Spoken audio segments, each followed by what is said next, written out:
53-man roster predictions, Adam Thielen rumors, Taylor Moton's extension, Tommy Tremble activated from PUP, and recapping what was a terrible preseason for the Carolina Panthers. We are back. Let's go. Brace yourself for the ultimate Carolina Panthers experience.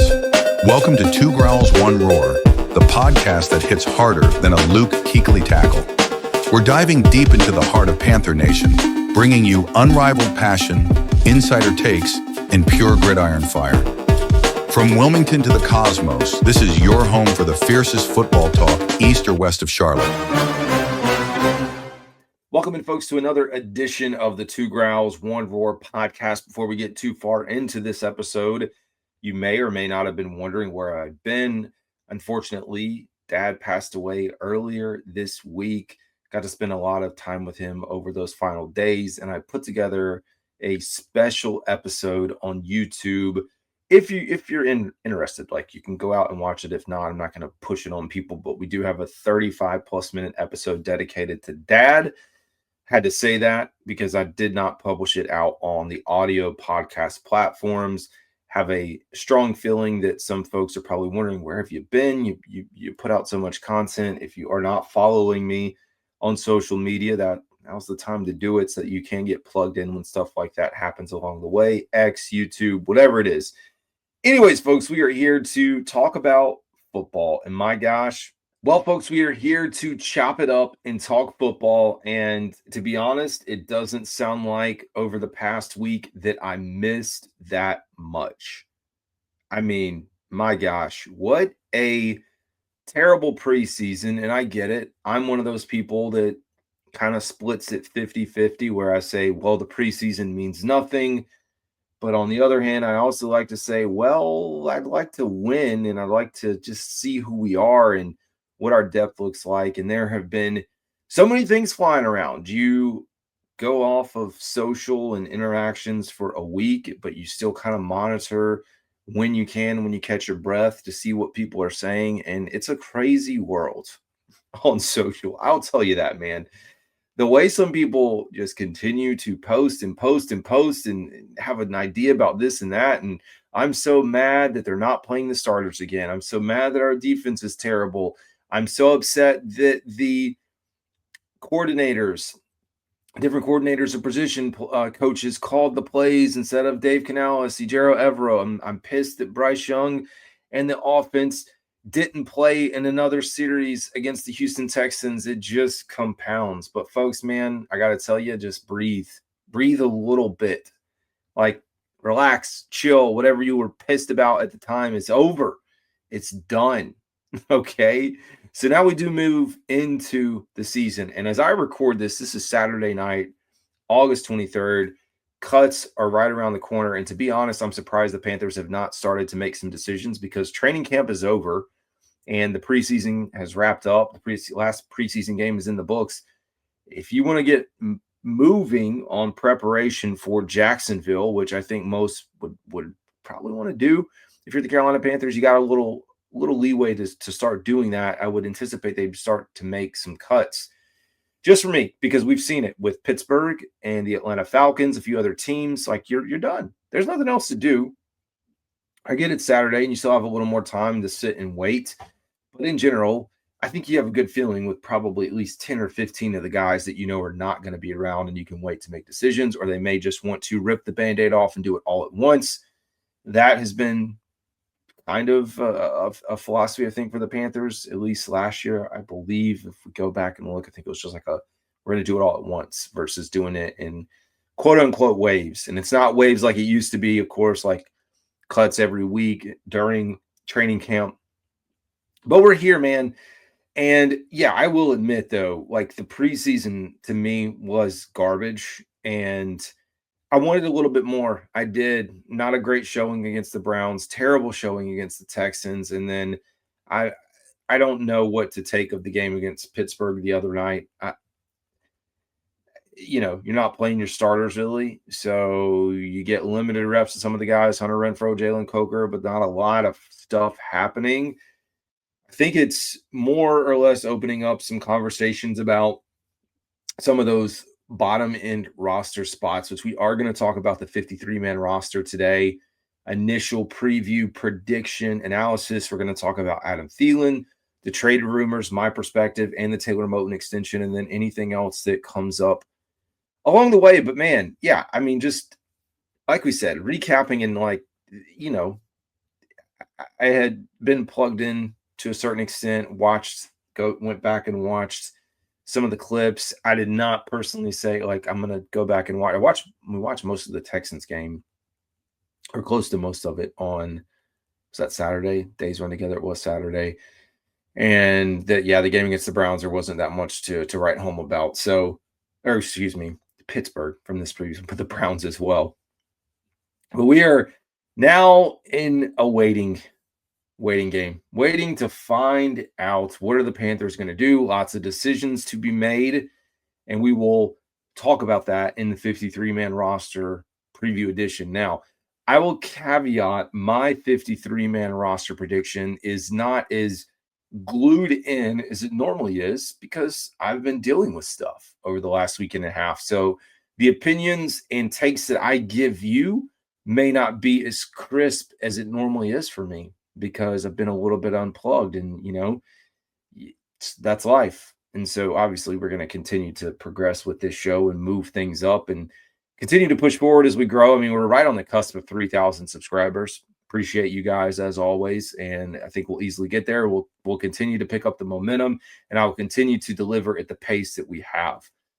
Yeah, let's go ahead and jump in and talk a little bit about the Adam Thielen situation. So I went back. First, I posted on X. This was really like the first football post that I've had on X in like the last week or so as it pertains to Adam Thielen. And there's a few things to keep in mind. Go back to 2010. It's been 14 years, 15 years, but we haven't had this season yet. So anyways, you go back to the 2010 season and look at the number of wide receivers, again, not tight ends, not Christian McCaffrey, running backs, number of wide receivers that have had a 1,000-yard season in Carolina since 2010. The list is short. You could probably guess them. Steve Smith Sr., one time in 2011, 1,300 yards. DJ Moore, 3 times in 2019, 2020, and 2021. During the 2020 campaign, also Robbie Chosen Anderson. And then Adam Thielen in the 2023 campaign. And I bring that up because, again, 4 players, and outside of DJ Moore, DJ Moore's the only player, that has had multiple 1,000-yard seasons. I think there was a strong case that Adam Thielen last year could have eclipsed 1,000. He missed significant time in the 2024 campaign and still put up good numbers, still led the team in receiving yards. And so I hear there's a lot of things circulating when you think about Adam Thielen. One, the reuniting in Minnesota is a big storyline. And I think it's like, yeah, it makes sense, right? He still has a residence in Minnesota, still has family there. I mean, that's where he grew up. It's where he played college ball. It's where he was for most of his career. But I like to think of it like this. I mean, the Minnesota Vikings are the one that kicked him to the curb. Now, I don't know. I'm not a Minnesota Vikings guy, so I can't tell you who their GM and stuff. Like, I can't tell you who made these decisions for Adam to want to leave. But to me, they made a decision that said, hey, Adam Thielen, you're not good enough. See you later. We're moving on. So for Adam to come here to ball out, still progress, and then for them to like raise their hand and say, oh, actually we were wrong, come back. I mean, I get it. We as the Panthers did that with Cam Newton, and teams do that all the time. But I think for the Carolina Panthers, this is in their court. It is absolutely in their court. And I know there's folks that say, well, if you ship Adam Thielen off, you really turn this into a very young core of Tedero McMillan, Jalen Coker, and Xavier Leggett. Like, those are the guys you push out. And Jalen Coker, assuming, probably get more of the slot snaps. Of course, Hunter Renfrow as well. For me, I just don't buy into doing it right now. But I will tell you this. I'll look at it this way. So if you are the Carolina Panthers, now is the time to do it. And I mean, you could technically wait until we get into the season at the trade deadline, but by that point, who knows where the season's going to go. The problem with all this is you're going to try to recoup something of significant value. Originally, you probably set a 7th or 6th round pick, but now the ball's in your court. You hold all the marbles, it's yours. The pressure is on Minnesota to want to get this executed should they want to do this. And so, hey, make the price go up, drive up that price, and just make it attainable and get something in return.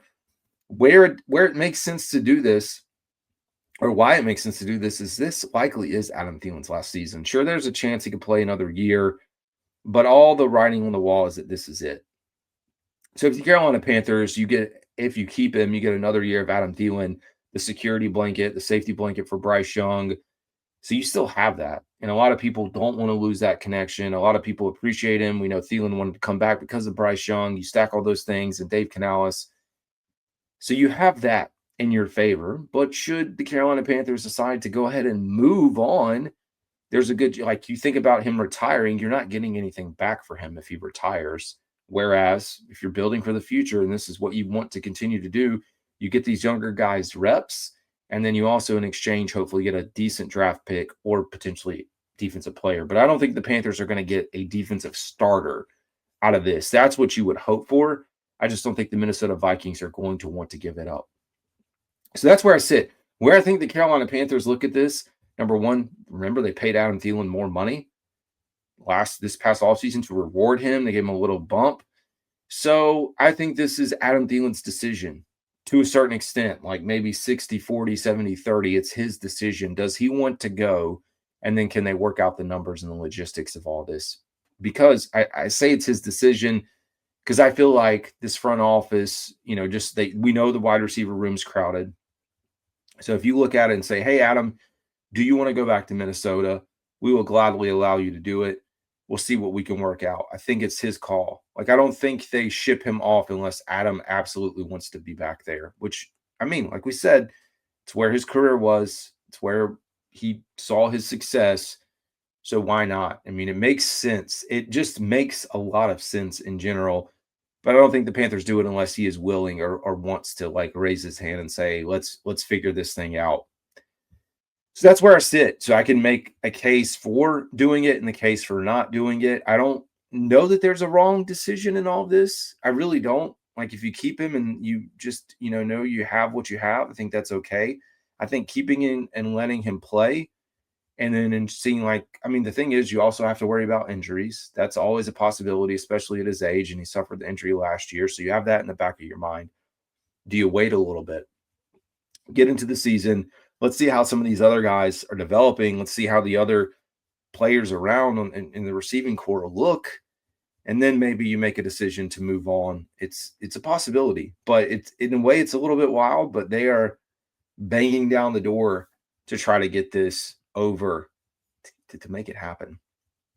Speaking of banging down the door, we heard Taylor Moton here in camp getting very emotional, talking about this potentially being his last year here in Carolina. Well, it's not going to be. This man gets a 2-year, $44 million extension with $40 million guaranteed, extending him through the 2027 season. And in this case, I do think you're probably looking at likely the end of his career here, like him retiring here in Carolina. And why not? I think it's perfect. Now, I do have concerns. Like, on paper, it's good, to a certain extent. Now, we haven't seen the logistics of this to know what this looks like, because I think from one of the things we saw, it's going to open up almost $13 million in immediate salary cap space. So the Panthers before this had about 18 to 19 to work with, and you make this decision and you add another 13. People just are clamoring to know, are the Panthers going to pull the trigger and figure out a way to get Trey Hendrickson, who doesn't necessarily sit into this scheme. So you have to remember that. How do you piece him into this? And he is an older player, or Michael Parsons, which of course would be the home run out of all this. And I just don't think that's going to happen. But they're freeing up the money and opening up this much cap space gives you the opportunity to play big and figure out what you can do. Now, I'm not here to speculate in either of those scenarios what you have to give up to make something like that happen, but you never know. Never know what with all this. And you think about working with the Cowboys and being able to get a fourth for Jonathan Mingo, who knows if Mingo is even going to make the 53-man roster at this point for Dallas, like not having a good season. So I think it makes sense, and I'm glad from a Carolina Panthers perspective, from a fan perspective, to have Moton. But we know the Carolina Panthers were sniffing around thinking about drafting a tackle this past year. I think they're still going to have to do that, and I would like to know how this is structured for the 2027 season. Ideally, this is really like a 2-year contract or a 1 year. I mean, because he was already under contract this year, so another year. And then hopefully 2027 is very favorable for the Carolina Panthers because you have to feel like they're probably at that point going to have someone else in the works. It does now shift and turn the attention to Ike Ekwonu's contract, which we know that's going to be coming up as well. We already picked up the 5th-year option, but a lot of folks wanting to know, hey, what are we going to do? How are we going to work this thing out? So it's good and positive news. It really is. Like, I'm not going to downplay it, but I'm also not like super pumped. I mean, it's a good move. Like I said, as a fan for Taylor Moton, it makes a lot of sense to have him finish here. But in general, not super excited because I know we still have some work to do long term at the tackle position. Now, the other positive news that came from this, we've got a few, Panthers in the news with Moton, Thielen, and now most recently with the announcement that Tommy Tremble has been removed from the PUP list. So activated, that's great news. Now we just sit back and wait to see, is he going to be ready by week 1? I know that's the target, but we also know how difficult it is. And like, he's just missed a lot of time. So I'm curious to see how that'll play out, but I think that's positive news as we take a look at where in the world the Panthers land. Now, over these next few days, it's also important to pre-cut, like before these cuts come into play, take a look around because you may see some 7th rounders or 6th rounders dealt for some pieces of depth that likely would hit waivers, and you don't want to wait for the waiver wire. You want to make sure you go out and get your guy. So another thing, said this for those that were paying attention, remember when we start talking about this 53-man cut, if someone is waived, then they can go on waiver wire, and that's how a team can pick them up. If they're released, again, it all has to do with being a vested veteran. They're a free agent. They can go and do whatever they want. Any team can pick them up. So just as we continue to monitor that. Now, 53-man roster projections. Like I said, it is early. Not really. It's already Saturday, so we're only a day or two away, but we've got our initial thoughts. And again, it's not as buttoned up for me as it usually is because I've been busy, but I do think we can talk about it. And I will actually share this as we go through it. We've got a little preview for you guys if we can make it happen. I'll zoom in here too. So this is an initial pass, and we'll talk through it. Like right now, there's some wiggle room in between. So like, I don't want you to think this is like the list, but I had to put something out here for us to look at for those that are watching. So 2 quarterbacks, Bryce Young, Andy Dalton. However, I will tell you, man, Andy Dalton's rough. I don't know that the Panthers like officially move on from him right now, considering he's here for 2 years. But Bryce Perkins lurking around. I think Plummer may be officially gone. So we'll watch how that plays out. But 2 quarterbacks, I think that's easy. You pick your backup, whatever that lands. Running backs, Chuba Hubbard, Rico Dowdle, Trevor Etienne. So that gets you 3. I think Raheem Blackshear likely gone. Wide receiver is interesting, and there's a name on here that may shock folks if you are looking at this on YouTube or Spotify. Bryson Tremaine creeping up the board. Now, I'm not going to shoe this in. I do think maybe there's a chance that it's David Moore over him or potentially Jimmy Horn Jr. But this is what it would look like if the Panthers decide to keep 6. There's a good chance that they go and roll the dice and keep 7. Then we have to finagle some of this, which also is fine. But Adam Thielen, Tedro McMillan, you can see why moving Adam would help as well. Xavier Legette, Jalen Coker, Hunter Renfrow, Bryson Tremaine. I still think Jimmy Horn Jr. and David Moore very much in this.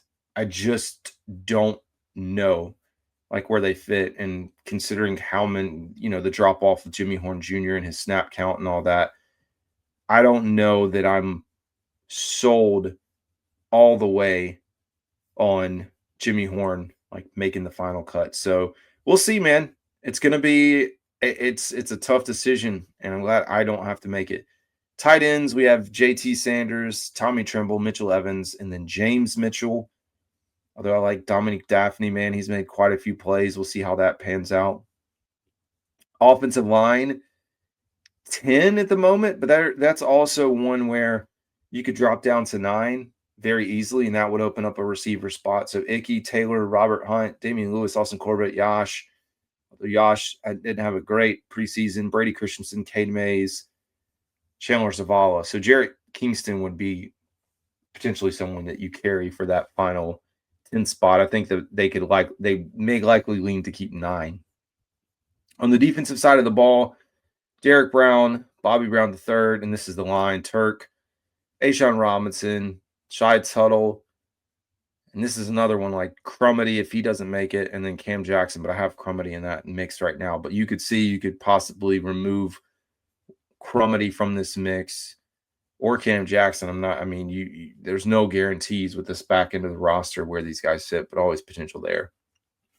Outside the linebackers, TJ Wonham, Pat Jones, Princely, Uman Mielen, Nick Scorton, and Thomas Nkoun.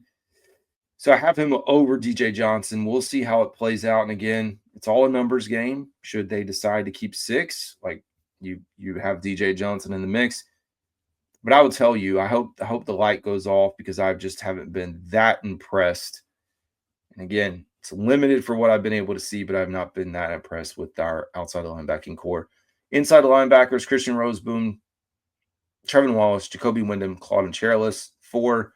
And then 5 cornerbacks: Horn, Mike Jackson Sr., Shaw Smith-Wade, Corey Thornton, and right now Shamar Bartholomew. We'll see.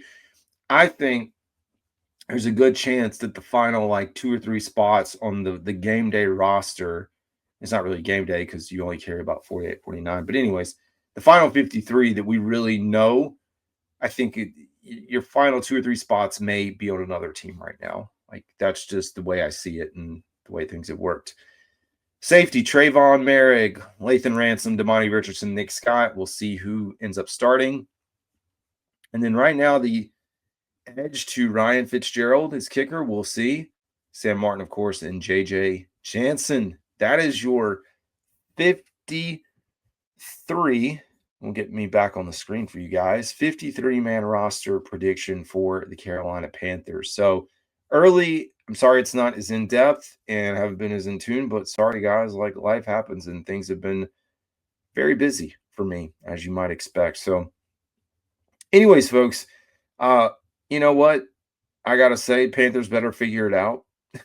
In reality, as much as I want to say and feel that it's the preseason and it means nothing, I also have this back in my mind that, Panthers really do need to figure this thing out. We will, of course, have you prepared with the 53-man roster. We'll have you prepared with any breaking news that comes up. We'll react to it. We'll get our final season predictions in play. So many things to do over the next 2 weeks, and then get you prepared for Jacksonville. And then for our college football fans, we'll have college football content coming up very shortly. As always, this is Carolina Dad. Y'all have a good one.